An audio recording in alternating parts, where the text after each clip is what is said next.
Baik, kita bertemu lagi di dalam video tutorial tentang pemrograman berorientasi objek PBO dengan Java. Kali ini kita masuk ke chapter 16 tentang abstraksi.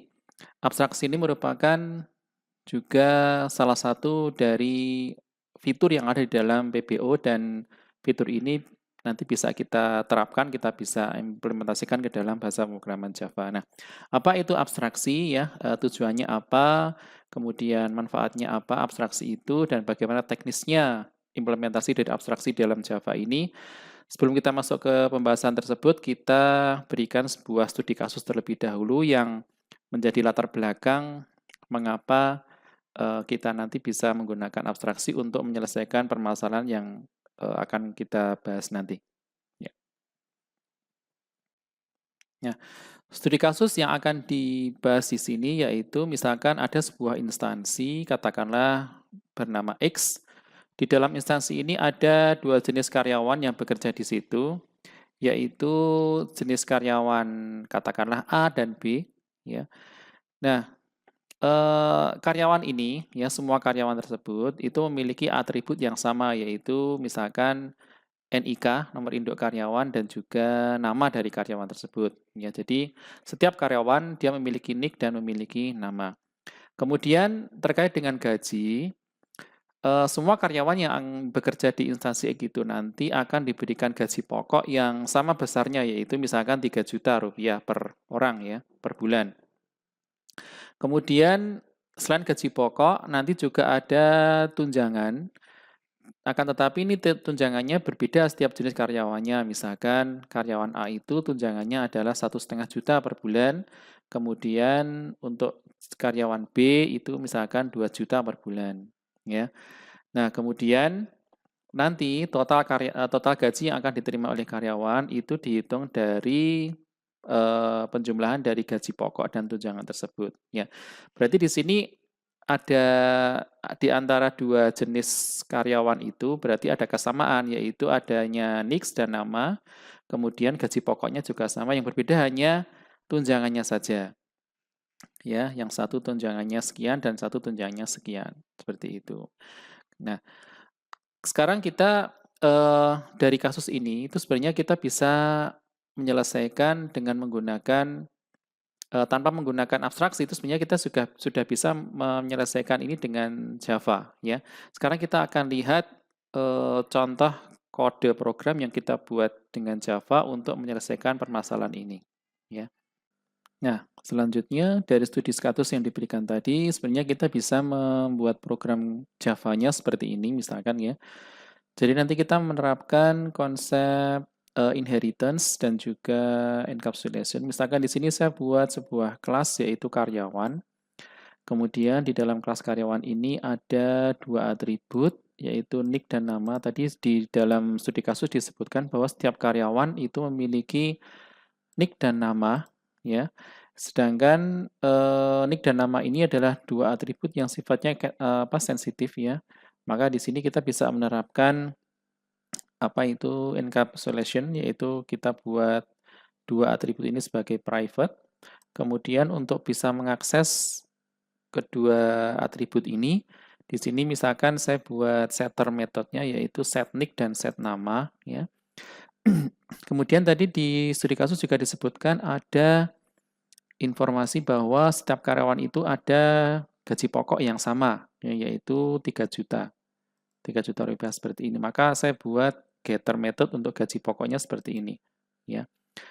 Baik, kemudian tadi disebutkan bahwa ada dua jenis karyawan, yaitu karyawan A dan B. Maka kita bisa buat kelas lagi, misalkan karyawan A ya. Ini kita terapkan inheritance. Kenapa? Karena di sini karyawan A ini juga merupakan karyawan, maka kita bisa mengextend dari kelas karyawan itu. Nah, sehingga otomatis karyawan A itu juga memiliki dua atribut ya, yaitu NIK dan nama, ya sekaligus otomatis seperti itu. Dan juga metode-metodenya yang untuk setter method untuk nick dan nama juga sudah otomatis bisa diturunkan pada karyawan A di sini. Nah, sedangkan untuk yang tunjangan, karena tadi disebutkan bahwa untuk khusus untuk karyawan A itu ada tunjangan sebesar 1,5 juta, maka di sini saya buat metode get tunjangan yaitu sebesar sekian, ya 1,5 juta. Kemudian total gajinya kita dapatkan dari penjumlahan gaji pokoknya dan juga tunjangan seperti itu. Nah, demikian juga untuk yang karyawan B. Karyawan B itu karena dia termasuk karyawan juga, maka saya cukup mengextend karyawan B ini, kelas karyawan B ini dari superkelas yaitu karyawan. Ya, otomatis di dalam kelas karyawan B ini juga mewarisi dua atribut yang tadi, yaitu NIK dan nama serta setter method untuk kedua atribut tersebut. Nah, kemudian untuk tunjangannya, karena tunjangannya berbeda dengan karyawan B, maka di sini saya buat get tunjangan dengan nilai yang berbeda dengan yang karyawan A tadi. Sebesar 2 juta rupiah, kemudian total gajinya yaitu gaji pokok ditambah tunjangannya. Oke, nah dengan seperti ini maka nanti kita bisa membuat objek dari kelas A dan kelas B itu. Misalkan seperti ini, saya punya misalkan kita buat sebuah objek, misalkan karyawan 1 ini merupakan karyawan A, NIK-nya adalah K01, kemudian namanya adalah Agus, misalkan seperti ini. Maka besarnya gaji pokok si Agus itu kita cukup memanggil metode get gaji pokok saja. Kemudian tunjangannya kita ambil atau kita dapatkan dari metode get tunjangan. Kemudian totalnya adalah get total gaji, maka ini nanti kalau kita jalankan seperti ini, ya. 3 juta karena dia merupakan karyawan A ya, maka 3 juta, tunjangannya 1,5 juta. Kemudian totalnya adalah penjumlahannya. Seperti itu, nggak ada masalah.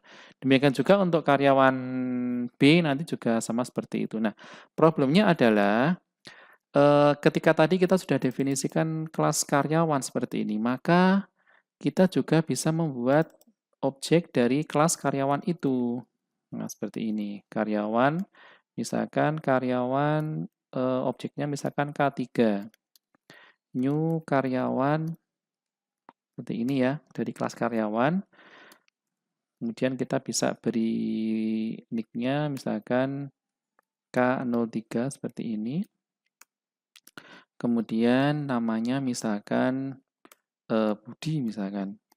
Nah, seperti ini.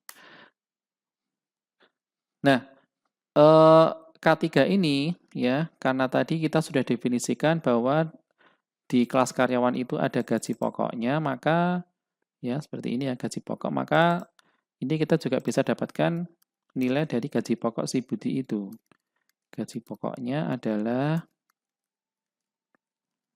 kita ambil dari K3.gaji pokok. Nah, sekarang bagaimana dengan tunjangannya? Ya, tunjangannya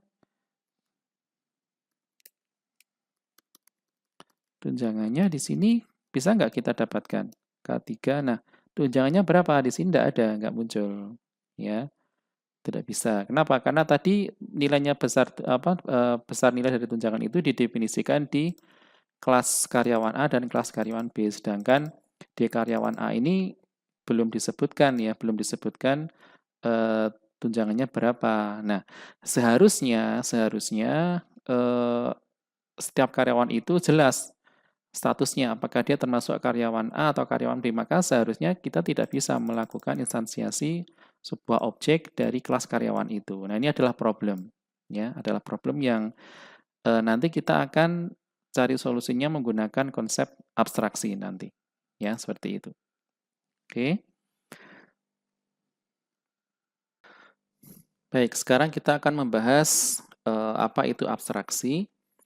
Tadi di pengantar di awal saya sudah sebutkan bahwa abstraksi ini merupakan salah satu fitur yang ada di dalam PBO, ya, di mana nanti dengan abstraksi itu nanti kita bisa manfaatkan untuk menyembunyikan detail dari struktur kelasnya. Di sini yang kita maksud atau yang kita fokuskan adalah menyembunyikan detail dari sebuah metode yang ada di dalam sebuah kelas. Jadi dengan abstraksi itu nanti kita bisa menyembunyikan metodenya. Apa yang dilakukan metode itu nanti kita bisa sembunyikan. Nah, baru nanti akan dijelaskan atau bisa kita munculkan di dalam metode yang ada di subkelasnya seperti itu. Nah, itu Kita bisa lakukan dengan abstraksi itu. Nah, kemudian abstraksi itu nanti dapat dilakukan dalam dua cara, yaitu dengan menggunakan kelas abstrak atau kita bisa menggunakannya dalam bentuk interface. Nah, khusus untuk pembahasan interface itu nanti kita akan bahas di bab tersendiri nanti, nggih.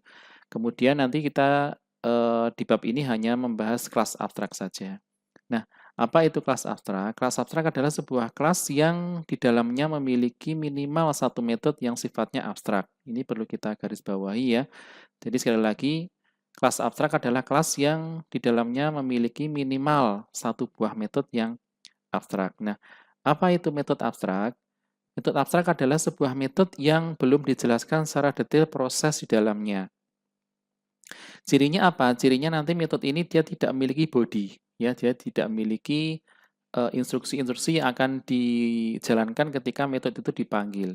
Ya, ini adalah metode abstrak. Nah, akibatnya karena kelas itu masih abstrak, maka nanti dia tidak bisa digunakan untuk proses instansiasi objek. Jadi kita tidak bisa membuat objek dari kelas yang abstrak tersebut.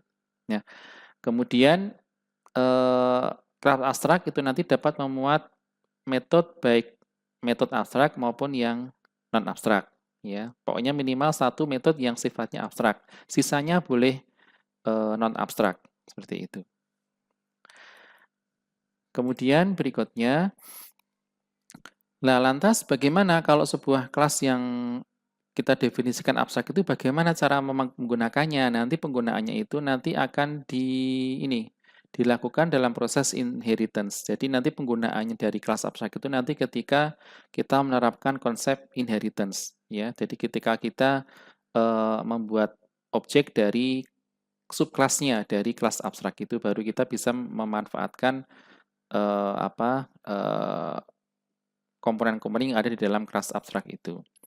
Nah, kemudian berikutnya sebuah subkelas dari kelas abstrak, ya. Jadi seandainya ada sebuah kelas, ya, superkelas, dia misalkan superkelasnya itu adalah abstrak misalkan. Nah, nanti jika ada subkelas, ya, subkelas dari superkelas itu, maka subkelas itu nanti wajib mengimplementasikan atau wajib menjelaskan metode-metode yang masih abstrak milik dari superkelasnya. Seperti itu, ya.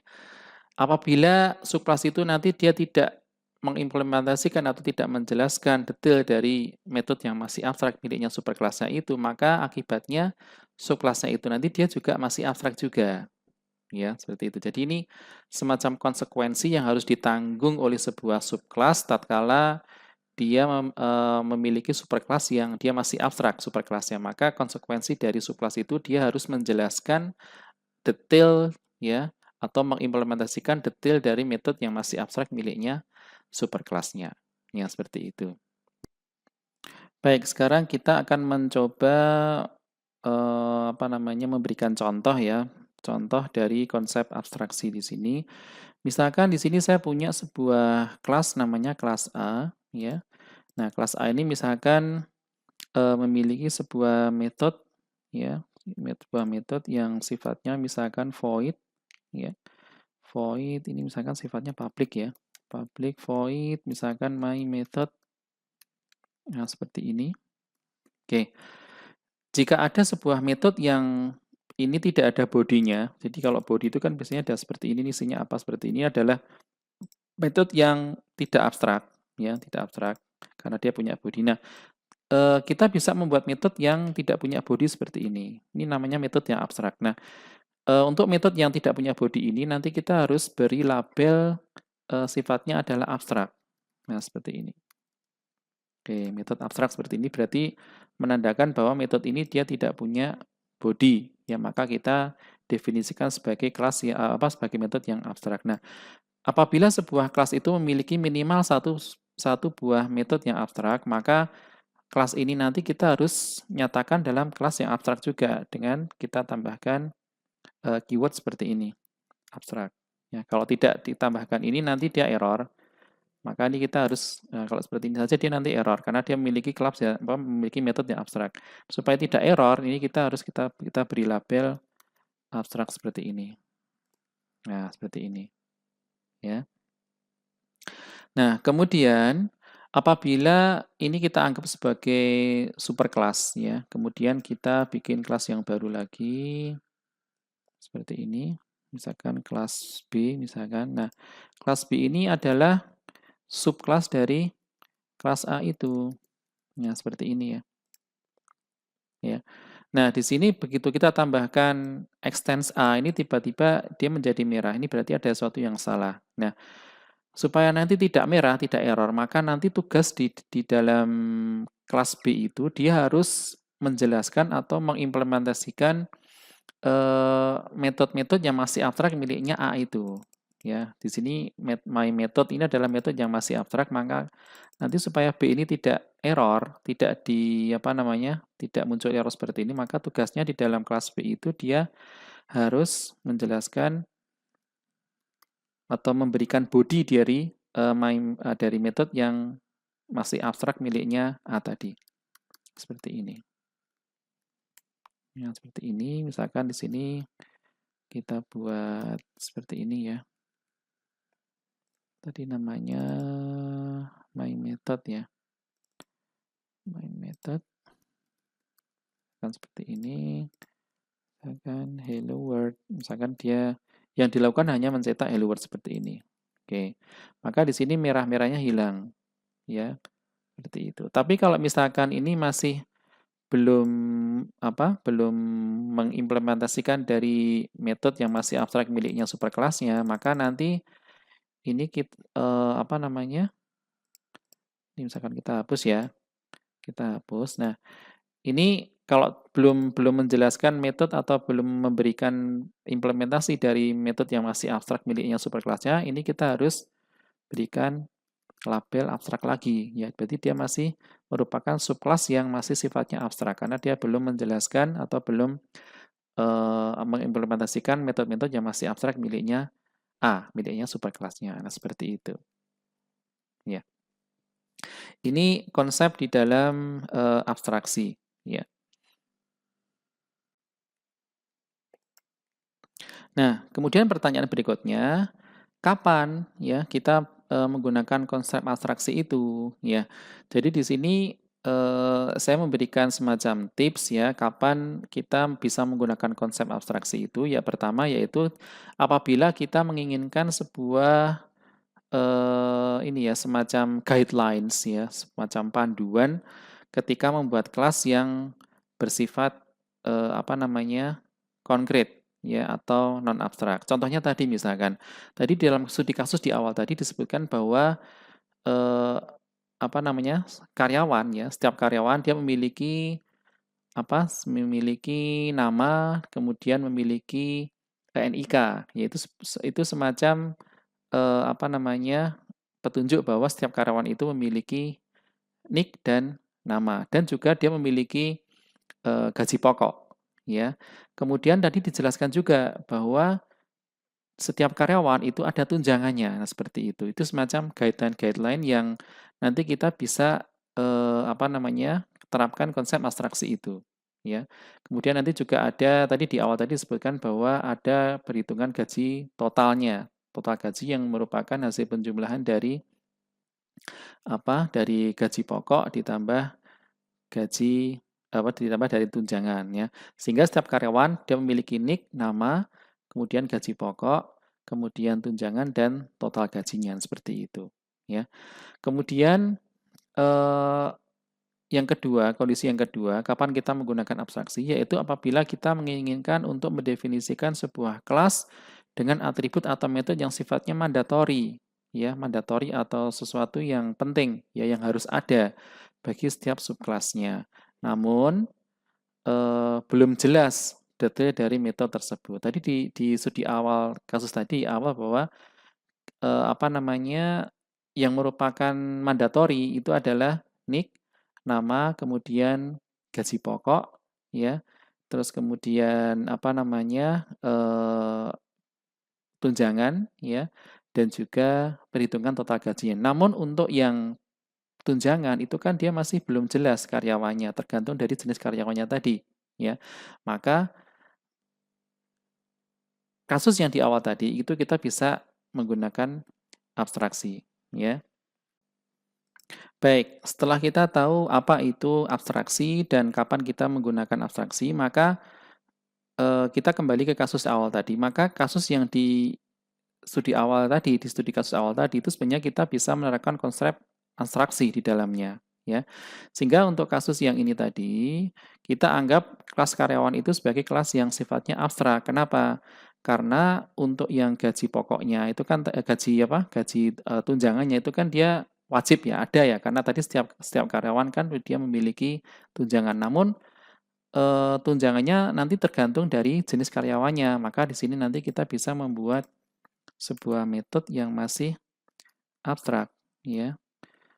Public, kemudian long, ya. Kemudian get tunjangan seperti ini, ya. Tapi dia masih sifatnya masih abstrak, ya. Seperti ini. Oke.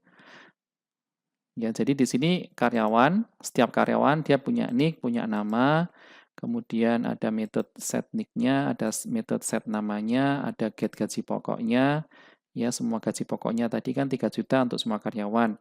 Nah, kemudian ada juga tunjangannya dan juga ada perhitungan untuk total gajinya, get total gajinya seperti itu. Yang didapatkan dari rumus apa itu namanya? Gaji pokok ditambah tunjangan. Ya, seperti itu. Maka di sini karena nanti setiap karyawan itu rumusnya sama, ya, semua rumus untuk mendapatkan total gaji itu sama, maka sebenarnya ini kita tidak perlu menjelaskan bahwa dia itu abstrak, tapi kita bisa langsung tuliskan rumusnya di sini, ya. Di sini berarti long, ya, total gaji adalah this total apa gaji pokok, ya, ditambah this total apa get tunjangan seperti ini. Ya, karena semua karyawan rumusnya sama seperti ini, ya. Maka di sini yang masih abstrak hanyalah yang get tunjangan saja yang masih belum jelas. Ini tunjangannya berapa karena tergantung dari jenis karyawannya. Maka karena kelas karyawan itu dia memiliki satu buah metode yang dia abstrak, maka kelas ini kita harus nyatakan sebagai kelas yang abstrak yang masih belum jelas. Ya, seperti itu. Oke, ya. Kemudian di karyawan A, ya, karyawan A ini nggak ada masalah ya. Maka ini sebenarnya kita bisa hapus nggak ada masalah ini karena sudah didefinisikan di kelas karyawannya untuk perhitungan total gajinya. Ini kita hapus saja. Yang karyawan B ini juga kita bisa hapus total gajinya karena rumusnya untuk semua karyawan sama, ya. Yang beda hanya get tunjangan saja. Nah, seperti ini. Oke.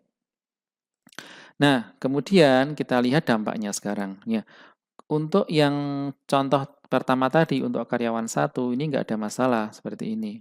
Ya, nggak ada masalah ya.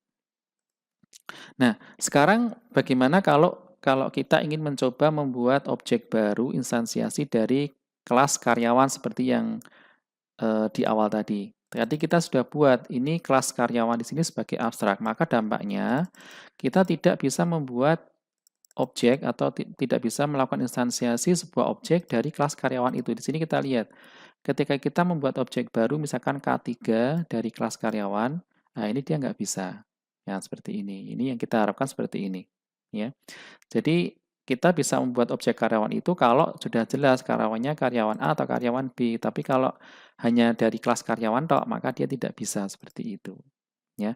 Nah, ini penerapan dari konsep abstraksi di dalam PBO, khususnya di dalam pemrograman Java. Ya, sekian, mudah-mudahan bisa dipahami dengan baik dan insya Allah nanti kita lanjutkan di pertemuan berikutnya yang masih terkait dengan abstraksi, yaitu tentang apa itu interface. Ya, sekian. Assalamualaikum warahmatullahi wabarakatuh.